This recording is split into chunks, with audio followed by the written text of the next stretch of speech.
بسم اللہ الرحمن الرحیم الحمد للہ رب العالمین الرحمن الرحیم مالک یوم الدین ایاک نعبد وإیاک نستعین اہدنا الصراط المستقیم صراط الذین انعمت علیہم غیر المغضوب علیہم ولا الضالین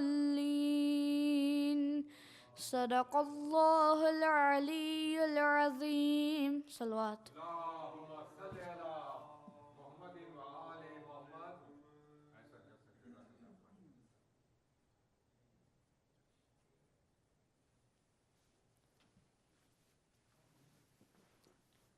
صلوات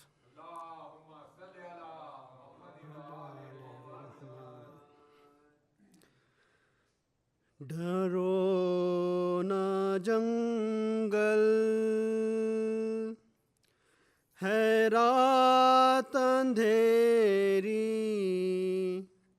ستارے کچھ جل ملا رہے ہیں پڑے ہیں ریتی پہ چند لاشیں جو اپنا غم آپ کھا رہے ہیں ڈرو نہ جنگل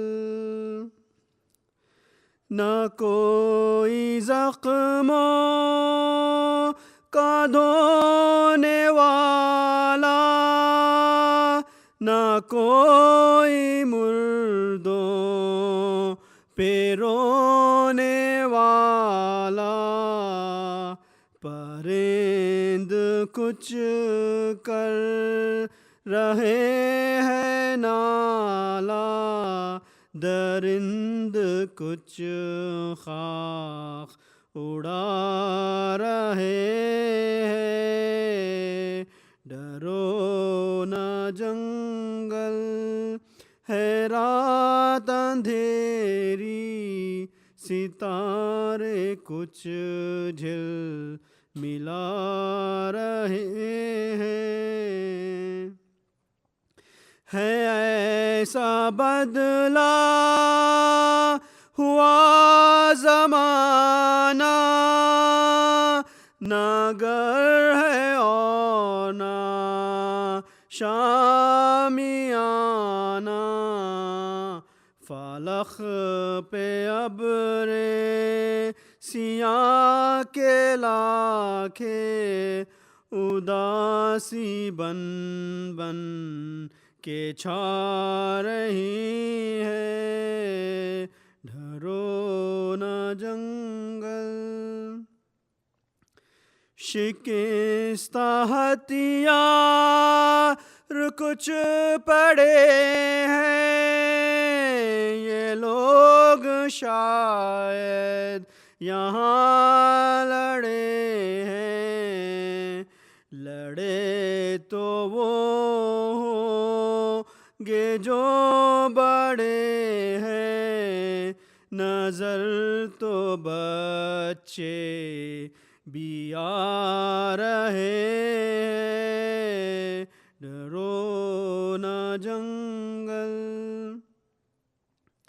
حرم پہ کیا گزری باد ان کے نہیں ضرورت کہ کوئی پوچھے چلے ہوئے جو پڑے ہیں خیمے وہ ان کا لٹنا بتا رہے ہیں ڈرو نہ جنگل ہے رات اندھیری ستارے کچھ جل ملا رہے پڑے ہیں ریتی پہ چند لاشیں جو اپنا غم آپ کھا رہے ہیں. صلوات.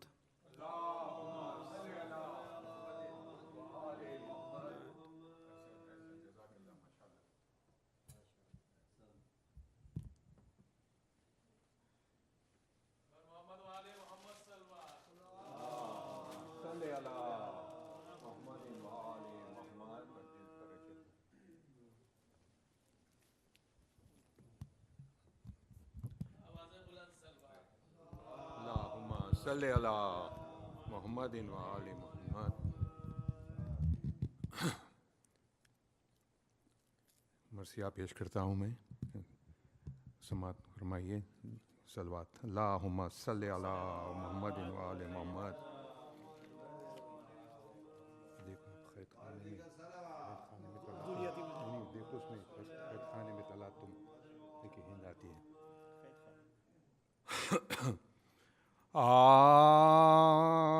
خیت خانے میں تلا تم ہے کہ ہند آتی ہے، دختر فاطمہ غیرت سے موئی جاتی ہے، روح قلب ہے وہ زندان میں گھبراتی ہے، بے حواسی سے ہر ایک بار وہ چلاتی ہے، بے حواسی سے ہر ایک بار وہ چلاتی ہے. آسماں دور زمین سخت کدھر جاؤں میں، بیویوں مل کے دعا مانگو کہ مر جاؤں میں، بیویوں مل کے دعا مانگو کہ مر جاؤں. کیا کروں کیا نہ کروں جلد بتاؤ لوگو، صدقہ اکبر کا ہے غارت سے بچاؤ لوگو، اٹھ کر کے ہو کھڑے مجھے کو چھپاؤ لوگو، یا کسی گوشے میں لے جا کے بٹھاؤ لوگو. سر کھولی ہوں کسی حجرے میں مجھے بند کرو، ہند آتی ہے مجھے خاک کا پیوند کرو، ہند آتی ہے مجھے خاک کا پیوند کرو. کس طرح ہند کے آنے سے نہ گھبراؤں میں،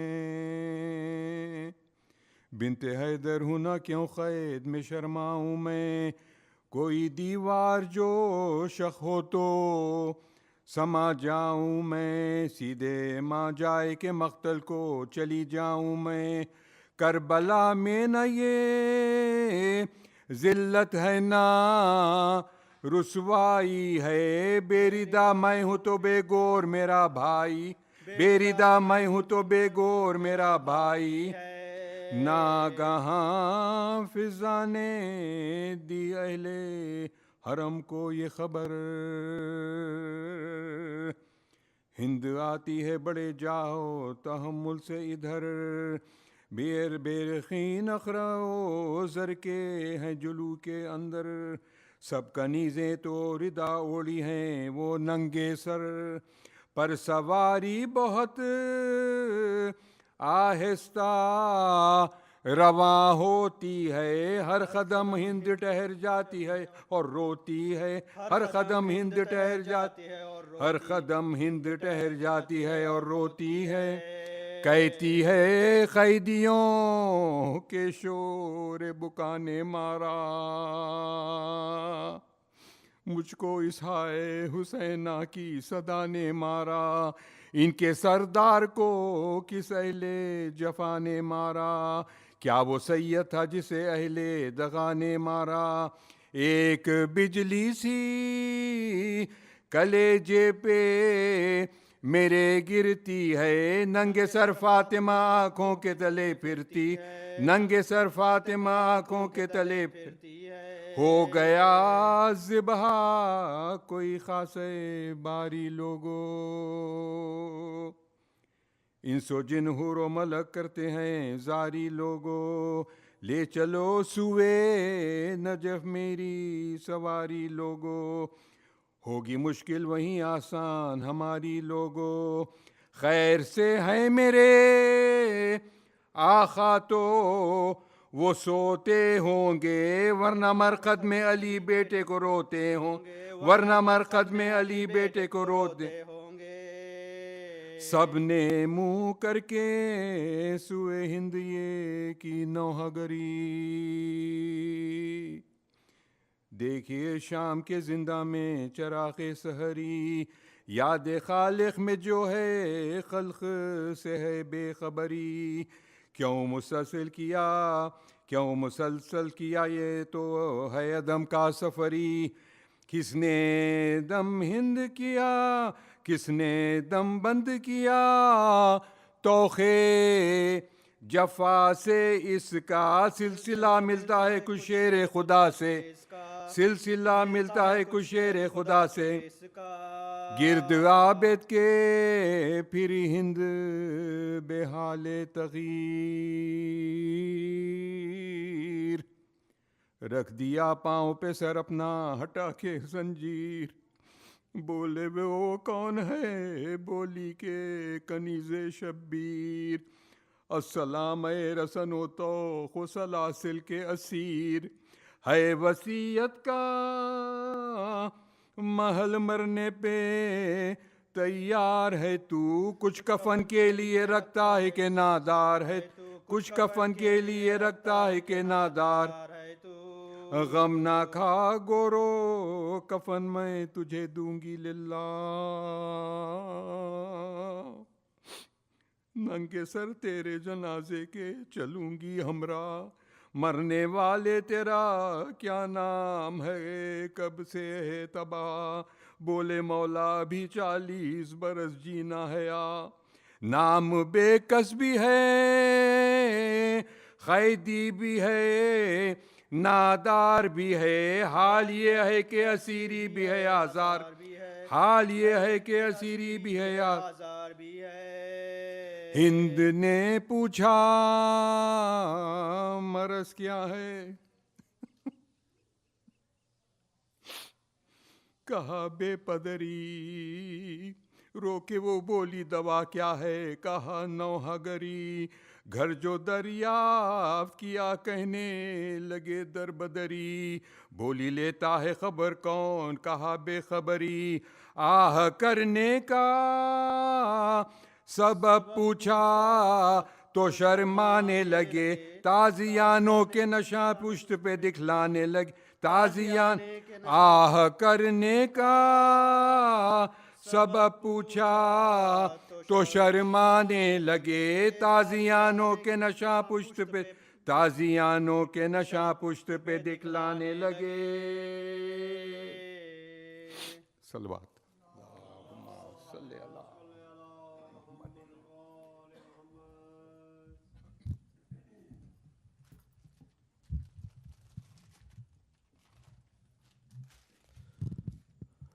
مومن اور مومنات، جیسا کہ آپ کے علم میں یہ جو مجلسوں کا سلسلہ جاری ہے، اس کی یہ آج آخری مجلس ہے، اور اس سلسلے سے ہم مولانا صاحب کے بہت شکر گزار ہیں تہہ دل سے کہ انہوں نے بہت اچھی مجلسیں پڑھیں اور تمام مومن اور مومنات کو ایک اچھی مجلس سننے کا موقع دیا، اور ہماری دعا یہ ہے کہ مولانا صاحب کو صحت یابی کے ساتھ زندگی عطا فرمائے اور ذکر اہل بیت کرتے رہیں اسی طریقے سے۔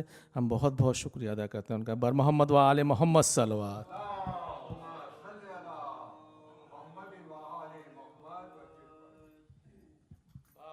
بلند صلوات۔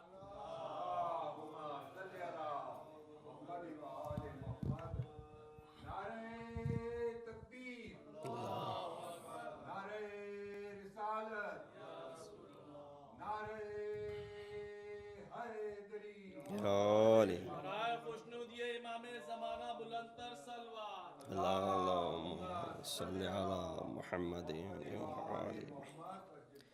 رحم اللہ من قرأ سورة الفاتحہ۔ بسم اللہ الرحمن الرحیم، الحمدللہ رب العالمین، الرحمن الرحیم، مالک یوم الدین، ایاک نعبد و ایاک نستعین، اہدنا الصراط المستقیم، صراط الذین انعمت علیہم غیر المغضوب علیہم ولا الضالین۔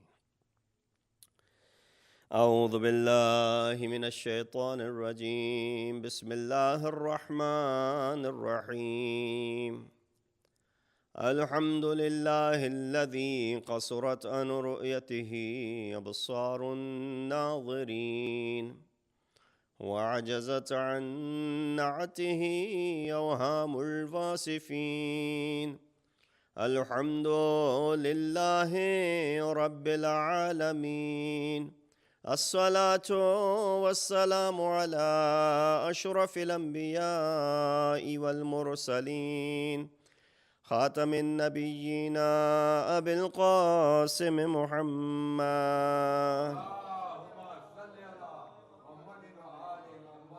وأهل بيته الطيبين الطاهرين المعصومين الذين أذهب الله عنهم الرجس وطهرهم تطهيرا أما بعد فقد قال الله تبارك وتعالى وقوله الحق وهو أصدق القائلين بسم الله الرحمن الرحيم وإذا سألك عبادي عني فإني قريب أجيب دعوة الداعي إذا دعاني فليستجيبوا لي وليؤمنوا بي لعلهم يرشدون صدق الله العلي العظيم.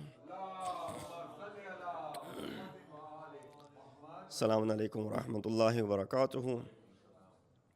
As you know, this is the last majlis of this series of 4 majalis under the topic of dua, and our 4th Imam, Imam Ali ibn Hussein Zainul Abidin alayhi salatu wassalam. We recited this ayat from Surah Baqarah, ayat number 186. And to an extent, we explained the meaning and the tafsir of this ayat. Inshallah, in conclusion, I want to make sure that the entire ayat is explained and some other matalib in reference to the important concept of dua. Allah subhanahu wa ta'ala in this ayat number 186 of Surah Baqarah says, وَإِذَا سَأَلَكَ ibadi, O my prophet, O my apostle, whenever my servants ask you concerning me, tell them I'm qareeb, I'm close to them. Ujibu da'wat ad-da'i, I respond to the call and the prayer of those who make call to me. فَلْيَسْتَجِيبُوا لِي, they should say labbaik to me, they should respond to me, or I do their ijabat, and I'll explain this. وَلْيُؤْمِنُوا بِي لَعَلَّهُمْ يَرْشُدُونَ, and they should bring iman onto me so that they may find rashad and guidance. We explained the first part of the ayat, that the concept of ibad was mentioned, the concept of qurb was addressed last night, and how Allah subhanahu wa ta'ala in certain times there are mentioned where He accepts our dua. And the importance mentioned regarding the dua, which is a means of tawassul to ma'sumin as well. And we look at from the perspective how the children of Hazrat Yaqub came to Hazrat Yaqub, asked him to make istighfar on their behalf. While they could have easily asked Allah subhanahu wa ta'ala directly, Oh Allah, forgive us for the sin that we have committed. But they wanted to make sure that their dua is not rejected because of the crime, how big that crime was, that they did not do adhiyat to an ordinary individual, rather they offended a wali of Allah, a nabi of Allah, that is Hazrat Yusuf alayhi salatu wasalam. So they wanted their dua to be accepted and not rejected. So they made sure they have all the bases covered. They asked their father, who is also a nabi of Allah, awliyaullah, who is also ma'asum. So they wanted to go a route which is not rejected. And then when they asked Hazrat Yaqub, did Hazrat Yaqub ask the dua right away? No, he delayed it. And we mentioned till Friday, till the night of Friday. He made sure that he had all the bases covered, that there is no imkan of rejection from Allah subhanahu wa ta'ala. So we talked about the concept of tawassul.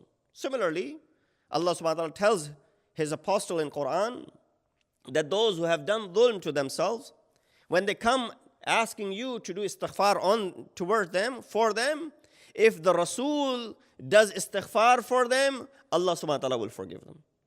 This ayat also holds truth that it is okay to ask through Nabi of Allah subhanahu wa ta'ala because of his position his position close to Allah subhanahu wa ta'ala. These are all means of explaining tawassul to Allah subhanahu wa ta'ala. Now certain times, even with all of these positions, even with asking from Nabi and the Masoom, there are certain du'as that are rejected. You say, well, even if Allah's Prophet is becoming a wasila, still it is rejected? Yes. This could be a place where the crime is so severe that Allah subhanahu wa ta'ala rejects the dua. So if you refer to ayat number 79 and ayat number 80 from Surah Tawbah, you'll find that there are certain du'as where Prophet is told that istaghfir lahum aw la tastaghfir lahum. O Prophet, if you were to make istighfar for them, or were you to not make istighfar for them, wa istaghfir lahum 70 marra. If you were to ask for their istighfar 70 times, meaning someone comes to the Prophet, said, oh Rasulullah, make istighfar on my behalf. Rasulullah makes it 70 times. Lan yaghfir Allahu lahum. Allah subhanahu wa ta'ala will not accept your dua. Allah subhanahu wa ta'ala will reject it. 70 times. Now here we understand the word 70 does not refer to that if Rasulullah was to ask 71 times, it will be accepted. Or if Rasulullah was to ask 75 times, it will be accepted. Or if it was 100 times, 70 is dalalat on excess. If Rasulullah was to ask excessively, it still will not be accepted and rejected by Allah subhanahu wa ta'ala, because of the nature of the crime which is being mentioned over here. So therefore, this ayat number 70 and 80 of Surah Tawbah is worth reading. What is that crime for which even the Prophet was to go ahead and intervene 70 times? Allah subhanahu wa ta'ala still does not accept. Sometimes what happens is the dua is of a nature which is not appropriate for us. Asa an tuhibbu shay'an wa huwa sharrun lakum. Asa an takrahu shay'an wa huwa khairun lakum. Sometimes you ask for things which are, asa an tuhibbu. Sometimes you love things which are bad for you. And sometimes you despise things which are khairun lakum, which are better for you. Allahu ya'lamu wa antum la ta'lamun. Allah knows and you do not know. Here Allah subhanahu wa ta'ala tells us that He knows you better than you know yourself. Sometimes you ask for things you think it is good for you. For example, I'm asking for wealth. Who here says, I don't want more wealth? I want more wealth. I want more and more wealth. Oh Allah, I want to become a millionaire. And then I don't want to stop there. I want to become a multimillionaire. I don't want to stop there either. I want to become a billionaire. Because this chahat of more and more wealth will increase. Allah says, no, we're not going to give it to you. Because asa an tuhibbu shay'an. Sometimes you love something. Wa huwa sharrun lakum. It's not good for you. The moment you get more wealth, the moment you will be away from our remembrance. The moment you get more wealth, that moment you'll become more corrupted. The moment you have more wealth, that moment you will commit a crime, a sin which will be harmful to you, whether in this life or in the hereafter. So sometimes you love things which are not good for you. The easier way of understanding is when a child, these days, children are fond of, I'm not going to give an example of chocolate. Because children they don't like chocolates anymore. Let's say a gadget, their devices. They love their devices. And you tell them that you can only use it for a certain time and I'm going to take it away. Child said, why not? I want more. I want to be able to use it. It's summer break. I want to use it all day long. My friends are using it all day long. What bad could there be if I use the device all day long? You do not let them use it all day long. You keep a time onto them. The child thinks he's being suffered. The child thinks that he is being, denied his right.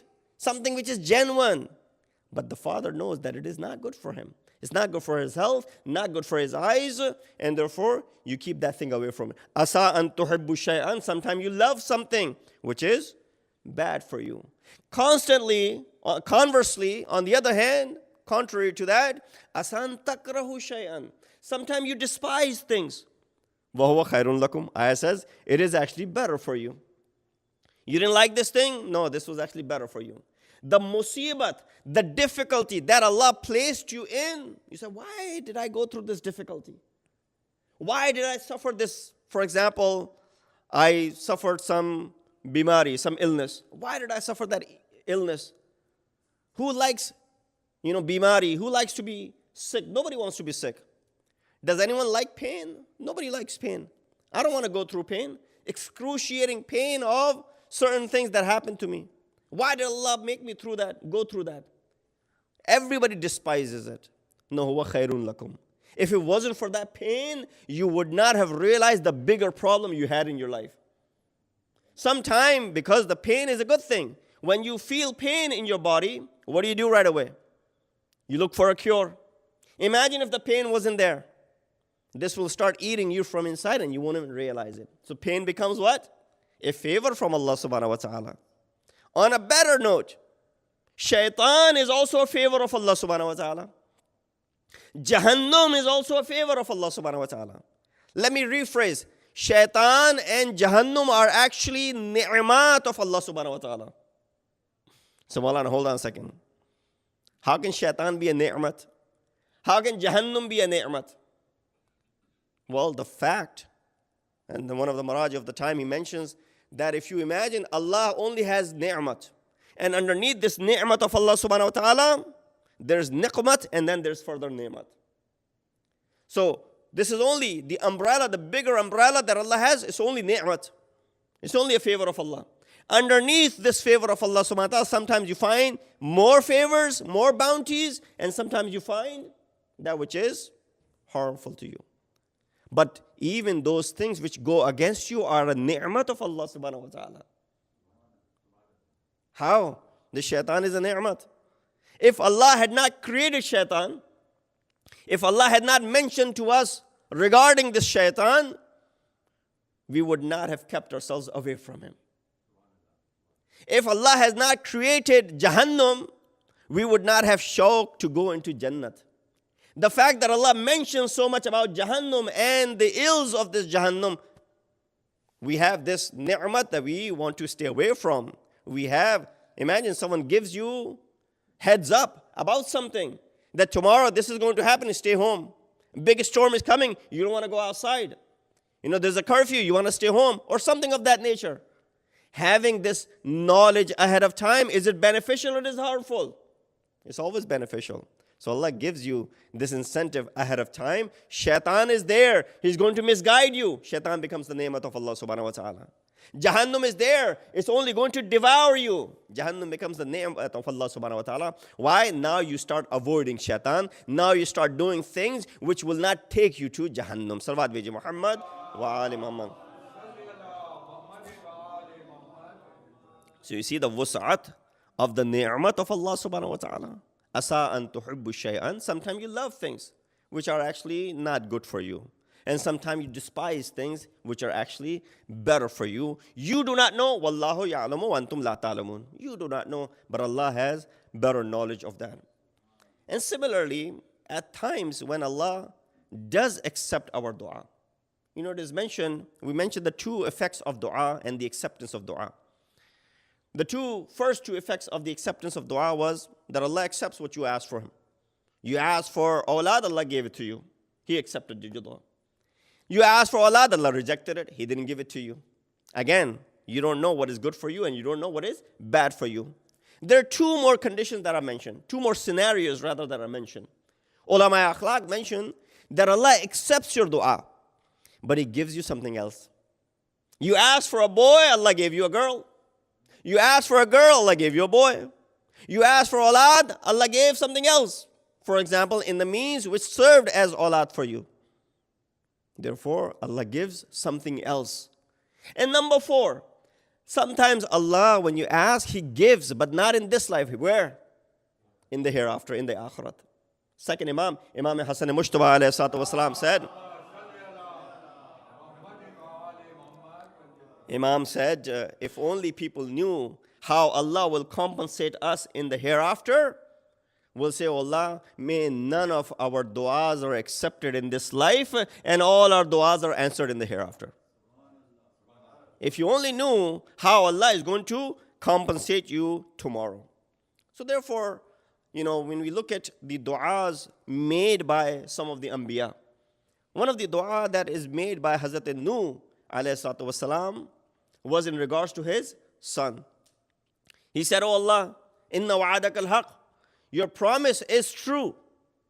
And this is my son who is my ahl. Give him najat. His son takes refuge on top of the mountain. The floods have come. Son of Hazrat Nuh alayhi salatu, biological son of Hazrat Nuh alayhi salatu wasalam. आप कहेंगे कि जब नबी की औलाद कभी कभी साथ ना दे और नबी के खिलाफ हो जाए तो क्या सहाबी कभी कभी साथ हो सकते हैं? आपने सहाबियों को इतना करीब पहुंचा दिया, औलाद भी कभी कभी नबी की, मासूम नबी की औलाद भी उसके खिलाफ जा सकती है, तो यकीनन सहाबी भी जा सकते हैं. सलवात भेजिए मोहम्मद वाले मोहम्मद पर. So he asked for this dua, oh Allah, save my son. Your wa'da is haq. You made a promise and you fulfill your promise. Save my son. What did Allah respond by saying? He said, Innahu laysa min ahlik. He's not your ahl. Innahu amalun ghayru salih. His actions are ghayr salih, non-righteous. His actions are not righteous. And then this would have been enough answer for Hazrat Nuh alayhi salatu wasalam, right?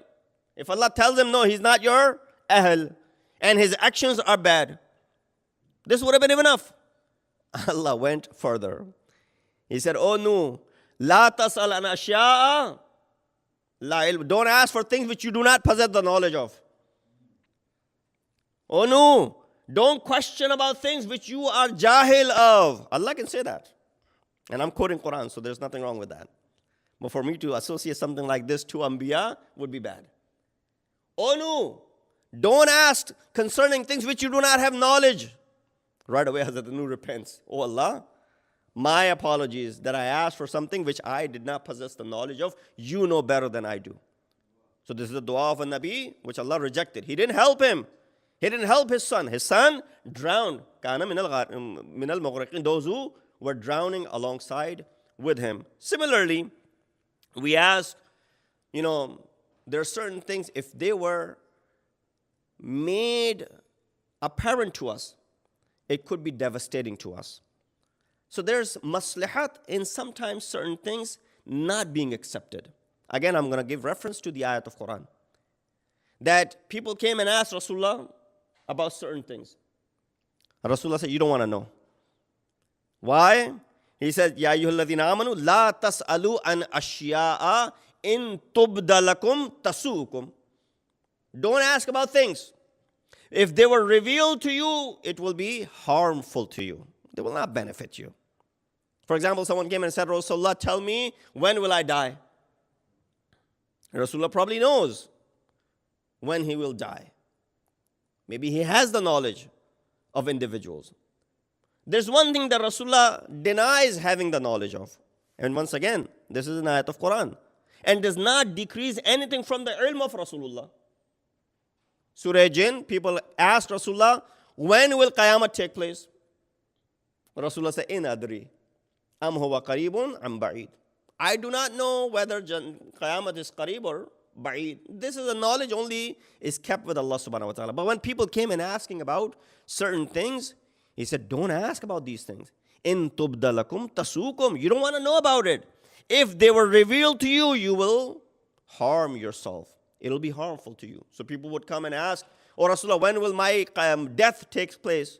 When will I die? When will this happen? Rasulullah said, you don't want to know about this. And then one of the etiquettes of making dua is to be able to do tazarru wazari. There are times that are mentioned to make this dua. You can ask Allah subhanahu wa ta'ala at any time and Allah will accept your dua. But then if you were to go ahead and be as careful as Hazrat Yaqub was, then you'll choose a time and a place when dua is not rejected. Riwayat mentioned that there are 5 times, and why we see that in riwayat, 5 ka hinsa har jagah mud ke aa jata hai. That 5 times when you make dua, Allah does not reject the dua. What are those 5 times? He said, Indal adhan wal iqama. When adhan and iqamat is being said and you make your dua, Allah subhanahu wa ta'ala accepts this dua. So next time when you get the opportunity and muaddin is saying the adhan and the imam is reciting the iqama, instead of checking your phone, last minute messages, or send this or send that, make dua at that time. That is one of the occurrences or places or times when Allah subhanahu wa ta'ala accepts the dua. In the adhane wal iqama. Number 2, in the qira'atil Quran. When Quran is being recited and you make your dua, because it's a guftugu between Allah and the reciter. Right? It's a conversation between Allah and the reciter. Rasulullah came back from Mi'raj. He said, I spoke to Allah. People say, we want to speak to Allah as well. Rasulullah said, your Mi'raj is right here. As-salatu Mi'rajul Mu'min. You pray, you can speak to Allah subhanahu wa ta'ala. Then Rasulullah explained, when you pray, you speak to Allah. When you recite Quran, Allah speaks to you. When you recite Quran, Allah speaks to you. So when in the qira'atil Quran, when dua is made while Quran is being recited, why is dua accepted? Because Allah is speaking to you. So make dua at that time when you're reciting the Quran or when someone else is reciting the Quran. Third, in the nuzul al-ghayth, when Allah sends down the rain. It rains a lot in this part of the world. But he used the word ghayth. There's a difference between matar and ghayth. Allah knows when ghayth will come. You say, well, the meteorologist can predict when the rain will come. The oceanographers, they can predict when the rain will come. Why are you saying only Allah knows?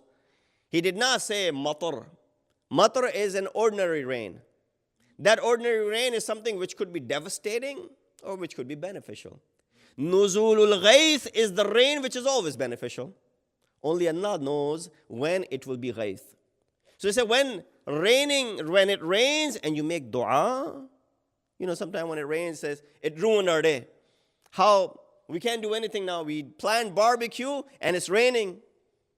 We get sad, we get mad. So, well, this is the nuzul of Allah's rahmat onto this earth. When the rahmat is coming down, you make dua at that time, guess what happens? Your dua is accepted by Allah subhanahu wa ta'ala. Allah. So these are 3 instances when dua is accepted. Number 4, in the iltiqa is safain lish-shahada. When 2 groups are fighting for shahadat.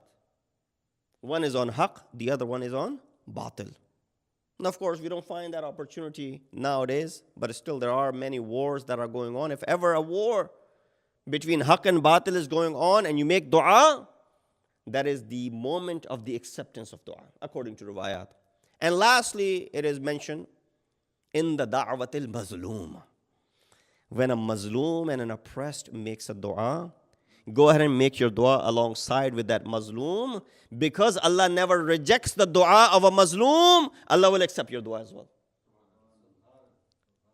Riwayat mention the sigh of a mazloom reaches the arsh ilahi instantaneously.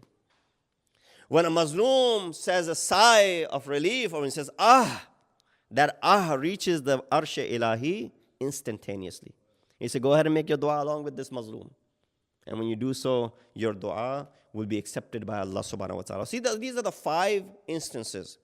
There are many other etiquettes that are mentioned along with it when to make a sallu ala Muhammad wa ali Muhammad.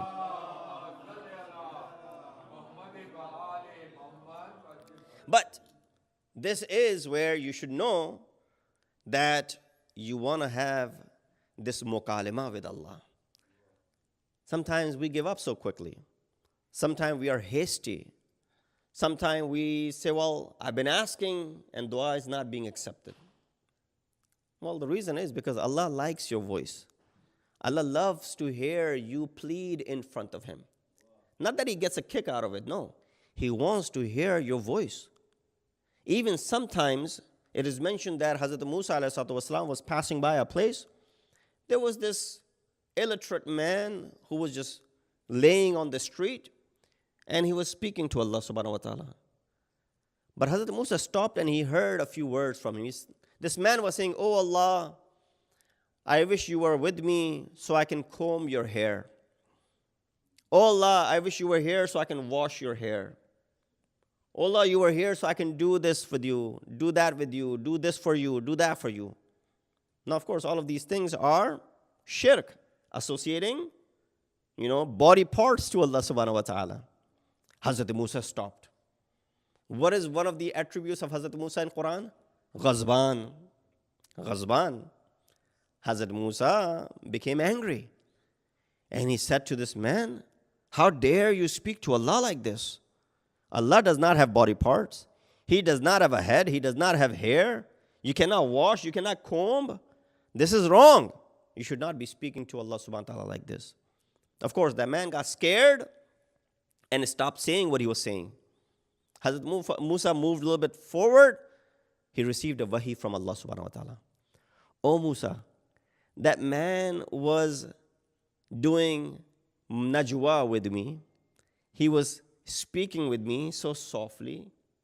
He, of course, did not have much knowledge. But now when you spoke to him like this, he has stopped talking to me. He's no longer speaking to me. At least he was having this conversation with me, although he was saying things which were not true.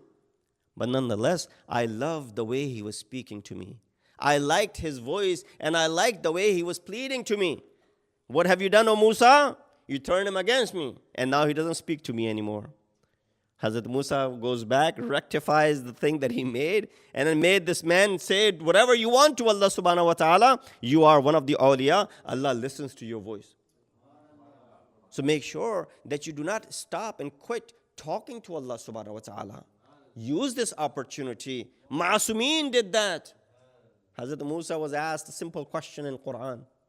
"Wama tilka bi yaminika ya Musa?" "Oh Musa, what is in your hand?" He could have easily responded by saying, "What is in my hand?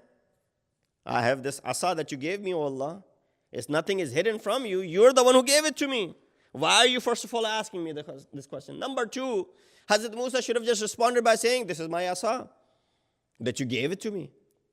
If you are present in front of a king, a minister, or a king, or a president, someone, or a marja taqleed, where you have instructions, they should only speak when you're spoken to. Keep your questions limited. Don't say too much, especially if you're speaking in front of the tyrant rulers. But here, Hazrat Musa, on the contrary, when Allah asks him a question, he gives a lengthy response. Allah says, "Oh Musa, wama tilka bi yaminika ya Musa?" He says, "Qala hiya asaya, atawakkau alayha, ahushu biha ala ghanami, waliya ma'aribu ukhra."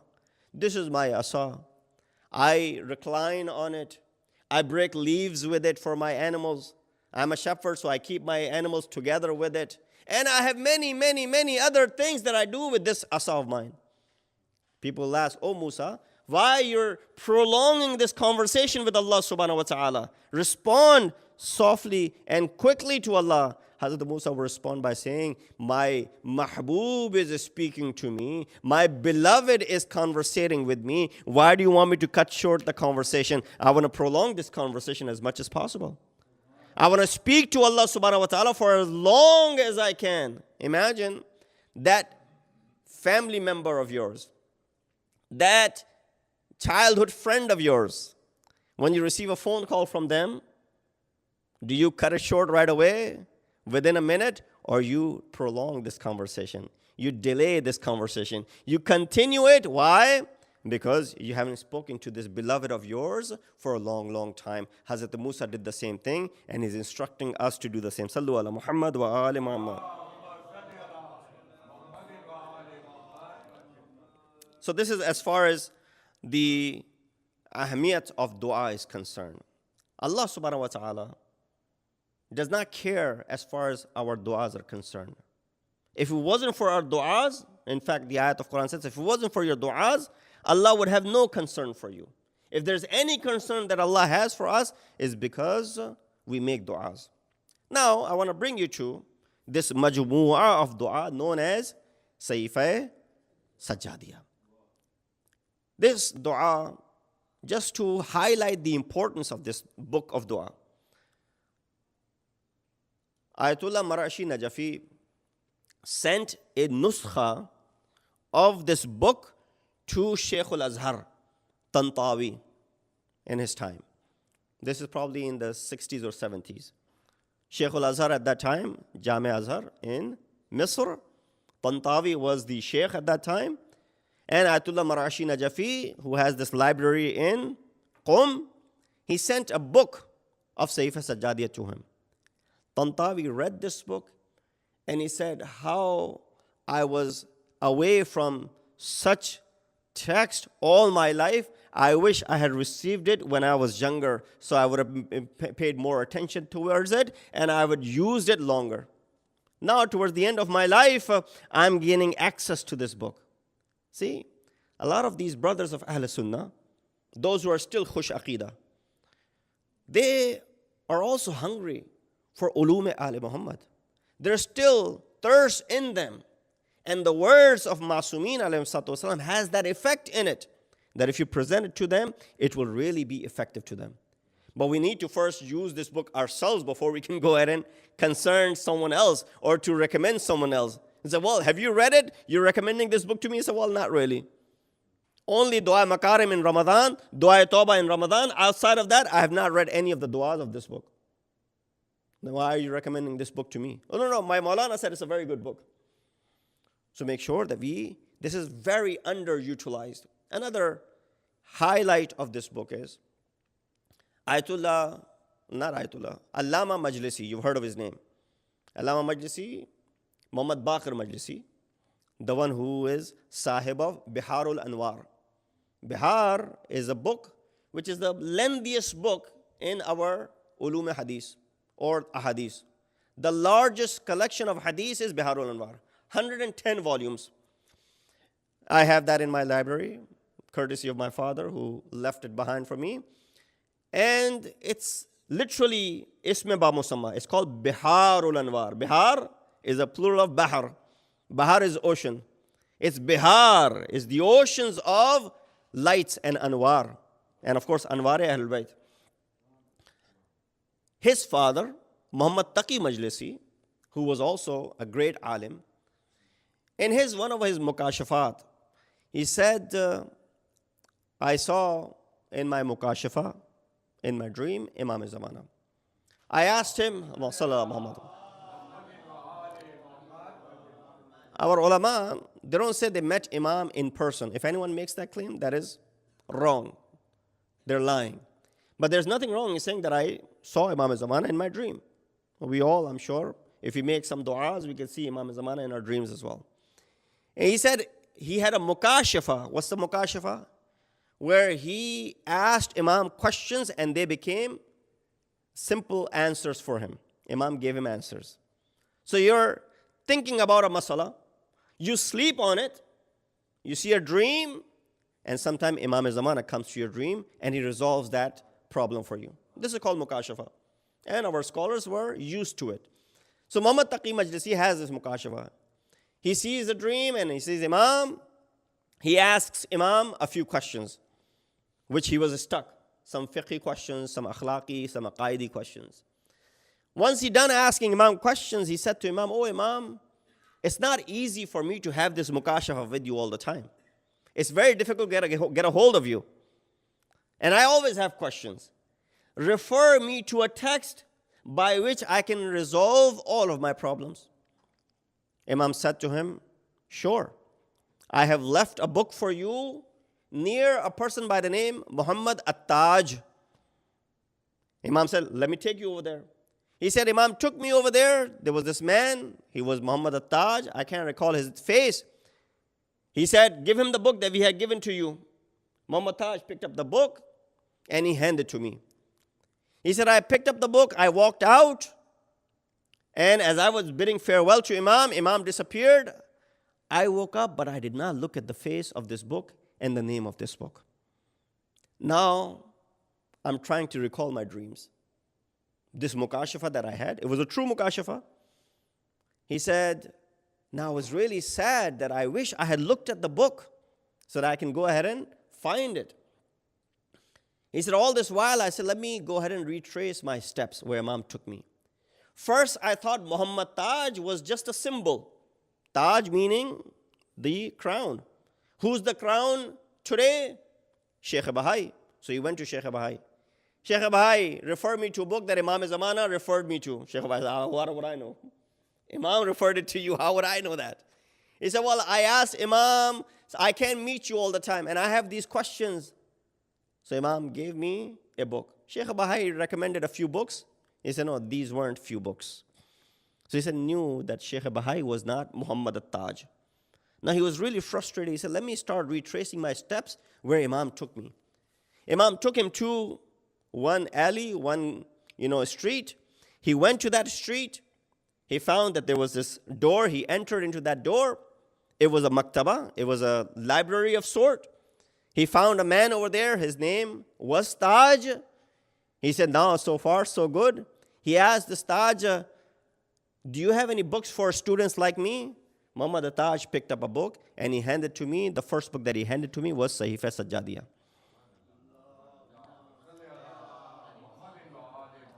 He says, Sahifa Sajjadiyah. Sahifa Kamila. That's the book Imam handed to me. All these years, this book was there. But I did not know that it was needed that Imam Zamana has to recommend this book to me until I realized the worth of this book. He said, from that moment on, I made sure that every household in Isfahan, because he was in Isfahan, he said, I made sure that every household in Isfahan had a Sahifa Sajjadiyah in their house, and there was duroos of Sahifa Sajjadiyah were carried out on a regular basis. This is how important, brothers and sisters, this dua and the book of dua and the collection of Sahifa Sajjadiyah is. We ask Allah subhanahu wa ta'ala that He gives us the tawfiq that we're able to utilize this book of Imam. Now I wanted to talk about some of the du'as, but I have run out of my time. There are few du'as that Imam really elevates us in those du'as. Du'as really elevate us from ordinary being to someone who is really worth something. That is what this life is all about. You're sent in this life not to live as an ordinary individual. Rather, Allah has sent you to reach that prosperity. Become someone, لَتَرَوُنَّ الْجَحِيمِ. See, أَلْهَاكُمُ التَّكَاثُرُ حَتَّى زُرْتُمُ الْمَقَابِرِ كَلَّا سَوْفَ تَعْلَمُونَ ثُمَّ كَلَّا سَوْفَ تَعْلَمُونَ كَلَّا لَوْ تَعْلَمُونَ عِلْمَ الْيَقِينِ لَتَرَوُنَّ الْجَحِيمِ. لَتَرَوُنَّ الْجَحِيمِ means what? That by God they will see Jahim. Jahim is another name for Jahannam. Dozakh. لَتَرَوُنَّ الْجَحِيمِ कि बेशक वो लोग जहन्नुम को देख लेंगे. जहन्नुम को क्या देख लेंगे? कब देख लेंगे? क़यामत में तो सभी देखेंगे जहन्नुम को. इसमें कोई बड़ा हुनर नहीं है अगर हमने क़यामत में जहन्नुम को देखा, बल्कि हम तो चाहेंगे जहन्नुम को ना देखें क़यामत में. अल्लाह हमें जन्नत की साइड पे रखे, हम जहन्नुम की तरफ जाएं ना. लेकिन हाँ, जो जन्नती होंगे वो भी जहन्नुम को से गुजरेंगे. कुरान की आयत है, इल्ला वारिदुहा, सूरह मरियम में, कि सब के सब इस जहन्नुम से गुजर के जाएंगे. जिनको जन्नत में भी जाना वो भी जहन्नुम से गुजर के जाएंगे. तो जन्नत में जाने वालों को भी जहन्नुम नजर आएगी, और जो जहन्नुम में जाने वाले हैं उनको तो बेदर्जा औला जहन्नुम नजर आएगी. तो फिर कुरान क्यों कह रहा है लतरवुन्नल जहीम? इसमें क्या हुनर हुआ? कहा नहीं, वो हुनर उस शख्स के पास है कि वो जो इस दुनिया में रहते हुए जहन्नुम देख ले. इस दुनिया में रहते हुए जिसने जहन्नुम का नज़ारा कर लिया, वो अपने आप को ऐसा प्रोटेक्ट करेगा, ऐसा वो अपने आप को ख्याल रखेगा, महफूज रखेगा, कि ताकि क़यामत के दिन उसको जहन्नुम से ना गुजरना पड़े. लतरवुन्नल जहीम. और ये वो मकाम है जिसके लिए इंसान को बुलंदी पे आना पड़ेगा. ये वो मकाम है जिसमें इंसान को अपने आप को बुलंद करना पड़ेगा. पस्ती से निकल के वो मंडेन ज़िंदगी को गुजारने से बेहतर है इंसान अपने आप को बुलंद बाला करे. इंसान उस पस्ती से निकले, उस کمی سے ابھر کے اپنے آپ کو اونچائی پہ دیکھے. یہی طرہ امتیاز ہے مکتب اہل بیت کا. اس مکتب کا اور دیگر مکاتب کا یہی طرہ امتیاز ہے کہ وہ آپ کو بلندی پہ دیکھنا چاہتا ہے. وہ آپ کو ان تمام چیزوں سے مبرہ دیکھنا چاہتا ہے کہ جس سے انسان پستی کی طرف جاتا ہے. دنیا یعنی دنی، دنو یعنی پستی، چاہتا ہے کہ آپ کو جو ہے وہ علو، درجہ اونچائی عطا کرے. تو لہٰذا مکتب اہل بیت سے جڑو گے تو اپنے آپ کو بلند و بالا کرتے رہو گے. صلوات بھیجیے محمد والوں. یہ وہ ہستیاں ہیں کہ جو خود مسلم مجسم بلند و بالا ہیں. ہم اور آپ معصومین کے اقوال سنتے ہیں اور ہماری زبان پہ لفظ واہ واہ آ جاتا ہے. ہم اور آپ کوئی حدیث سنتے ہیں اور ہم کہتے ہیں واہ سبحان اللہ. یہ تو وہ ہے کہ جب ہم ان کے قول کو کسی اور کی زبانی سنتے ہیں. اگر وہ اپنا قول خود سنائے تو کیا بات ہوگی؟ امام زمانہ خود آپ کو کوئی چیز حدیث بتائیں، یا اگر آپ کسی امام کے وقت میں رہے ہوتے اور وہ آپ سے ہم کلام ہوتے تو یہ کتنی بڑی سعادت ہوتی. ہم آج کے دور میں اپنے علماء مراجع کے سامنے بیٹھ جاتے ہیں کچھ دقیقے کے لیے، ان سے کچھ استفادہ کر لیتے ہیں تو ہم سمجھتے ہیں کہ کیا کمال کی بات ہے. یہ تو غیر معصوم ہیں، ان کے ساتھ بیٹھنے سے ہمیں وہ سکون ملتا ہے اگر معصوم کے سامنے بیٹھے ہوں. لیکن ایسے بدبخت بھی تھے اس زمانے میں کہ حسین ان سے گفتگو کر رہے ہیں مگر حسین کی باتوں کا ان پہ اثر نہیں ہو رہا ہے. امام روز عاشور حجت تمام کرنے کے لیے اس قوم اشقیاء کے سامنے آتے ہیں اور ان کو تلقین کرتے ہیں تاکہ کل کو کوئی یہ نہ کہے کہ حسین نے ہم کو آخری چانس نہیں دیا. امام نے کوشش کی لیکن اس کے باوجود ان کے اوپر کوئی اثر نہ ہوا. یہاں تک کہ امام حسین کو خود تعجب ہوا. کہتے ہیں کہ اے لوگوں، میں تم سے گفتگو کر رہا ہوں اور میری باتوں کا کچھ اثر نہیں ہو رہا. ہمارے سامنے کوئی موٹیویشنل اسپیکر آ جائے، اس کی آواز اچھی ہو، اس کی اورٹری اچھی ہو، اس کا خطاب اچھا ہو، اس کا بیان اچھا ہو، فوراً اس کی بات ہمارے دل پہ اثر کرتی ہے. یہ امام وقت ہے، اس کی بات کو تو اور بدرجہ اولا اثر کرنا چاہیے. امام نے کہا ہاں، جواب خود دے دیا. کیوں نہیں ہو رہا میری باتوں کا اثر تمہارے اوپر؟ لِأَنَّ بُطُونَكُمْ مُلِئَتْ بِالْحَرَامِ، تمہارے بطن، تمہارے جسم حرام سے پر ہوئے ہوئے ہیں. جب انسان کا جسم حرام سے پر ہو جائے نا تو امام کی بات کا بھی اثر نہیں ہوتا ہے. امام نے اتمام حجت کیا. امام نے جنگ شروع کی. امام نے 3 شرطیں ان کے سامنے رکھیں. ایک شرط یہ ہے کہ ہمیں واپس جانے دو. کہا نہیں، ایسا ممکن نہیں ہے. امام نے کہا کچھ پانی دے دو. کیا امام واقعاً پانی پینا چاہتے تھے؟ نہیں. سب کی شہادتیں پیش کر چکے ہیں. عباس اس دنیا سے چلے گئے، پانی لانے کی تگدوں میں اپنے شانے کٹا بیٹھے. علی اکبر نے پانی کا تقاضا کیا تھا، مولا نے اپنی زبان پہ رکھ دی تھی. علی اصغر کے لیے پانی لینے آئے تھے، بے شیر کے حلقوم میں سے شعبہ تیر آ کے لگ گیا. کیا امام اپنی پیاس بجھانا چاہتے ہیں؟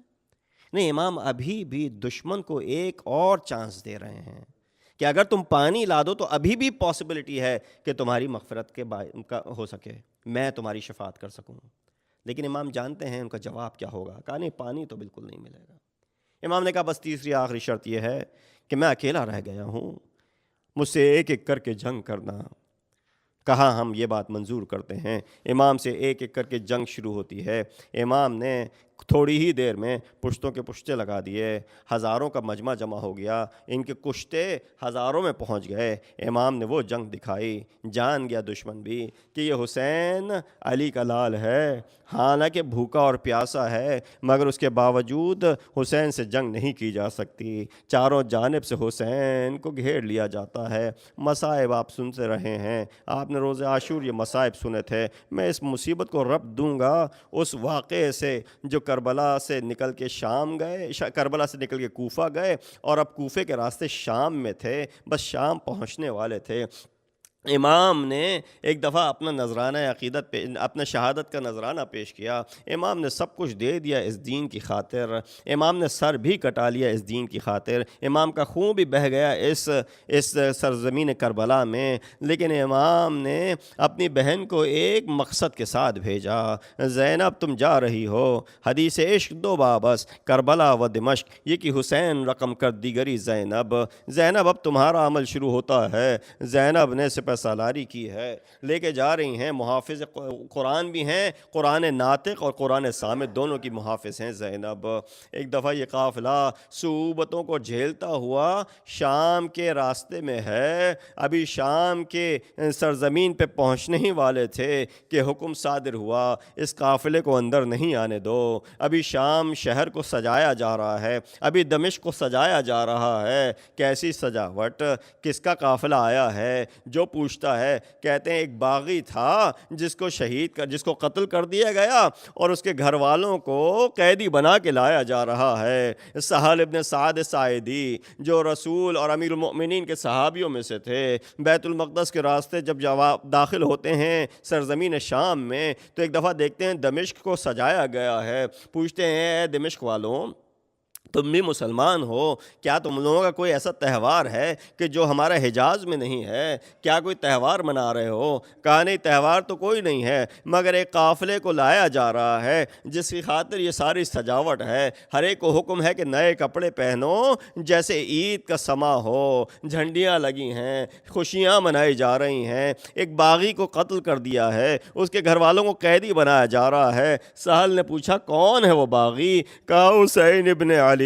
بس یہ نام سننا تھا. سہل نے سوچا کہ یہ کس طرح کے لوگ ہیں, نواسے رسول کو باغی کہتے ہیں اور ان کے گھر والوں کو مخدرات عصمت و طہارت کو, جو بیویاں کبھی اپنے گھر سے باہر نہ نکلیں, ان کو قیدی بنا کے لا رہے ہیں. بس سہل نے پوچھا کس دروازے سے لایا جا رہا ہے؟ کہا باب الساعات سے. سہل فوراً پہنچتے ہیں باب الساعات پہ, دیکھتے ہیں کہ پہلے تو قافلے کو اندر آنے کی اجازت نہ تھی. کچھ روایات میں ہے کہ 3 دن تک باہر رکھا گیا, کچھ روایات میں ہے کہ 24 گھنٹے تک باہر رکھا. لیکن جب اس طریقے سے اندر لایا گیا, ایک دفعہ سہل دیکھتے ہیں کہ کس طریقے سے لایا جا رہا ہے. ارے نیزوں پہ شہداء کے سر بلند ہیں اور بے کجاوا اونٹوں پہ کچھ بیویاں سوار ہیں جن کے سر پہ ردا نہیں ہے, چادر نامی کوئی چیز نہیں ہے, شرم کے مارے اپنے منہ کو بالوں سے چھپائی ہوئی ہیں. سہل نے اپنی آنکھیں نیچے کی. ایک دفعہ ایک بچی کے پاس پہنچے جس کے اوپر واجب نہ تھا حجاب کرنا. آ کے اس بچی سے پوچھا میں تمہارے جد کا صحابی ہوں, ارے مجھ سے کوئی کام ہو تو بتاؤ. ایک دفعہ اس بچی نے بڑی فراست سے کہا اے صحابی رسول, اگر کچھ کرنا چاہتے ہو ہمارے لیے تو ان لعینوں سے کہو ان کے شہداء کے سروں کو آگے لے جائیں تاکہ لوگ شہداء کے سروں کو دیکھیں اور ہمارے کھلے سر پہ ان کی نگاہ نہ پڑے. الا لعنت اللہ القوم الظالمین وسيعلم الذين ظلموا أي منقلب ينقلبون ان للہ و انا الیہ راجعون. بار اللہ ہماری سے بات قبول فرما, ہم گناہ گار ہیں, ہمارے گناہوں سے درگزر فرما, ہمیں اہل بیت علیہ الصلوۃ والسلام کے نقش قدم چلنے کی توفیق عطا فرما, ہمیں ان کی تعلیمات پر عمل کرنے کی توفیق عطا فرما, ہمارے امام کے ظہور میں تعجیل فرما, ہم ان کے اعوان و انصار میں شمار کر. ربنا تقبل منا انک انت السمیع العلیم. ماتم حسین.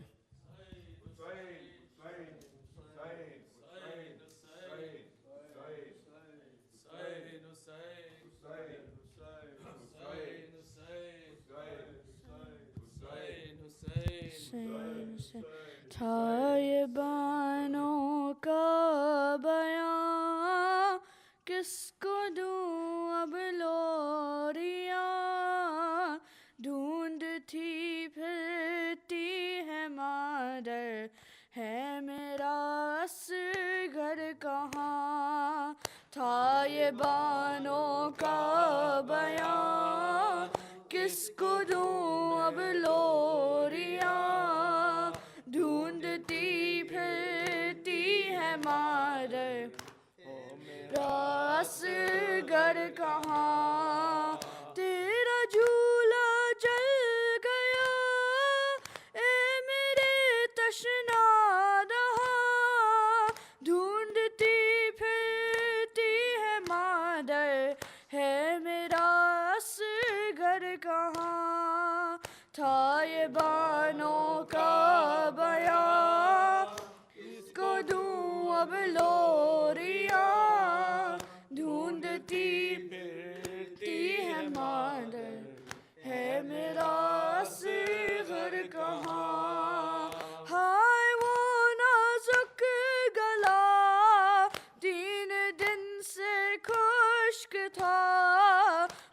کے موجے تیر نے وہ کس قدر زخمی کیا، تر ہوئی خون سے زباں لے سکے نہ ہچکیاں، ڈھونڈتی پھرتی ہے مادر میرا اصغر کہاں، خون بھرا کرتا تیرا ہائے وہ بھی چھن گیا، اب جیوں کس کے سہارے پاس میرے کیا رہا، زندگی حیران گاہ عمر بھر ہوں نوخواں، ڈھونڈتی پھرتی ہے مادر میرا اصغر کہاں،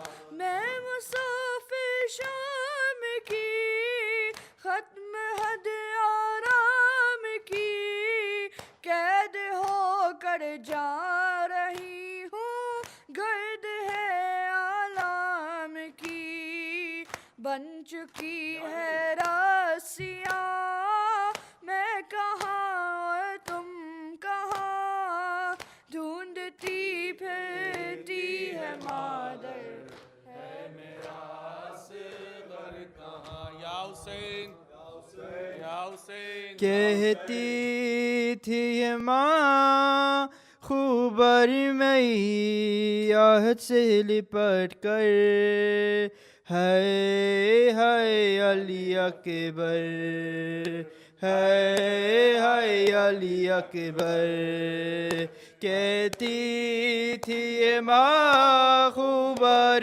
میں آہت سے لپٹ کر، ہے علی اکبر، ہے علی اکبر، ارمان تا پہناؤں گی پوشاک شہانی، ارمان تا پہناؤں گی پوشاک شہانی، افسوس کی رسائی نہ تجھے کو یہ جوانی، کیسا تھا مقدر، ہے علی اکبر، ہے علی اکبر، کہتی تھی یہ ماں خوبر میاں سے لپٹ کر، ہے علی اکبر، ہے علی اکبر، اتنا تو ذرا ٹھہرو تمہیں دولہا بنا لوں، اتنا تو ذرا ٹھہرو تمہیں دولہا بنا لوں، پھر ایک جھلک سحر کی سغرا کو دکھا لوں، بے چین تھی خواہر، ہے علی اکبر، ہے علی اکبر، کہتی تھی یہ ماں خوبر میاں سے لپٹ کر، ہے علی اکبر، ہے علی اکبر، 18 برس پالک پروان چرایا، 18 برس پالک پروان چڑھایا، وہ گیس والا ہے میرا خون میں نہایا، یہ کیا ہوا دلبر، ہے علی اکبر، ہے علی اکبر، کہتی تھی یہ ماں خوبر میاں سے لپٹ کر، ہے علی اکبر، ہے علی اکبر، ماں تیری جدائی میں بلا کیسے جیے گی، ماں تیری جدائی میں بلا کیسے جیے گی، مر جائے گی سغرا جو خبر تیری سنے گی، اب کیا کرو جی کر،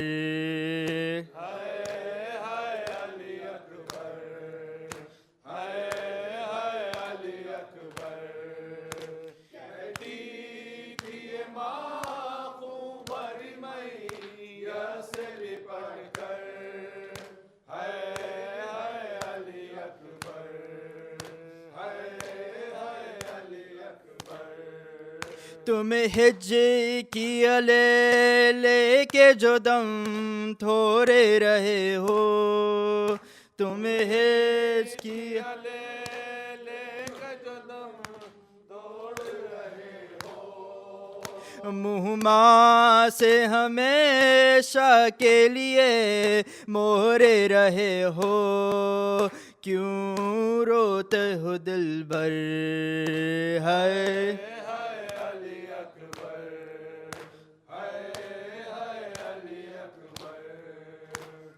تھی ماں خوبر میاں سے لپٹ کر، علی اکبر، علی اکبر، جب کوئی جوان لاش نظر آتی ہے محشر، جب کوئی جوان لاش نظر آتی ہے محشر، ایک یاد سوئے کرب و بلا جاتی ہے محشر، دل روتا ہے کہہ کر، ہے علی اکبر، ہے علی اکبر، کہتی تھی ماں خوبر میاں سے لپٹ کر، یا حسین، یا حسین، یا حسین، یا حسین، یا حسین، یا حسین، یا حسین، یا حسین، یا حسین، یا حسین، اللہم صلی علی محمد وآل محمد۔